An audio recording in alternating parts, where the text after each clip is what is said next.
And that's what frustrates me, I think, every day, is the fact that it feels as though we just like, next thing. It don't feel like we take time to truly sit down and dissect things for real. You know what I mean? Take things apart that way we need to really understand them, to really put a concrete solution. Honestly, I think that's the thing about our generation, though. Like, our generation, like, with each passing generation, the consciousness gets a little bit stronger. Now I'm saying the population of the consciousness. To a so degree. we just trying to, to a degree. But only because we still don't even understand the power. Exactly. That's what, man. Yeah, it's tough though. It's tough.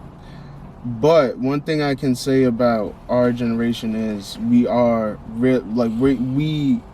thing we could say about us is, well, not even us, I guess us, like, the 90s generation is, like, we do have that self-realization that, like, oh, maybe some of the shit we are doing is wrong. But then you also have the other side, because, like, with the 90s, it's like 90s, so what, 94, 95, and then you good? Yeah, nah, my bad. Nah. You straight.